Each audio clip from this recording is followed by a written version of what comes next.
Hello everyone, అందరూ ఎలా ఉన్నారండి? బాగున్నారా? టుడే రెసిపీ ఏంటి అంటే గోంగూర పప్పు. మొదటగా కుక్కర్లో ఆయిల్ వేసుకొని పప్పును టమాటీ వేసుకొని బాగా ఫ్రై చేసుకోవాలి.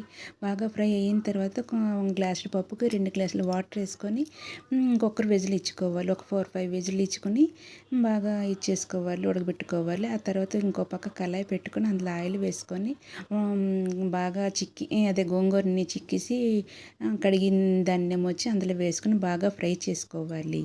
బాగా ఫ్రై అయిన తర్వాత ఇంకో పక్క కుక్కర్ విజిల్లు కూడా వచ్చేస్తున్నాయి చూడండి. కుక్కర్ విజిల్లు అయిపోతున్నాయి. అయిపోయిన తర్వాత దీన్ని కూడాను చల్లార్చుకోవాలి. ఇంకో పక్క పప్పు అయిపోయిన తర్వాత చింతపండు కొంచెం నానబెట్టుకొని ఇచ్చేసుకుందాన్ని ఆ పప్పు దీంట్లో వేసుకోవాలి.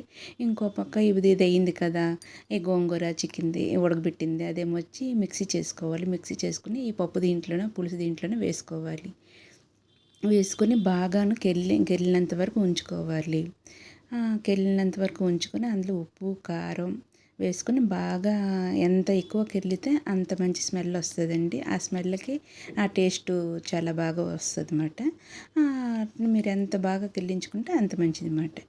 బాగా కెళ్ళించుకొని ఉంచుకున్న తర్వాత బాగా కెళ్ళిన తర్వాత ఒక 2 మినిట్స్ కెళ్ళించుకోవాలి. 2 మినిట్స్ కెళ్ళించిన తర్వాత తాలింపు వేసుకోవాలి. ఆ తాలింపు ఏంటి అంటే ఆవాలు, జీలకర్ర, మినపప్పు, ఆనియను, పచ్చిమిరపకాయ, ఎండుమిరపకాయ వేసుకొని బాగా బాగా ఫ్రై అయినంత వరకు ఉంచుకోవాలి. బాగా ఫ్రై అయినంత వరకు ఉంచుకొని ఆ పప్పు దీంట్లోనే ఈ తాలింపు వేసుకోవాలి. బాగా ఫ్రై చేసుకున్న తర్వాత వేసుకుంటాం కదా, ఇవి వేసుకున్న తర్వాత ఆ స్మెల్కి అసలు చూడండి ఎలా వస్తుందో చూడండి.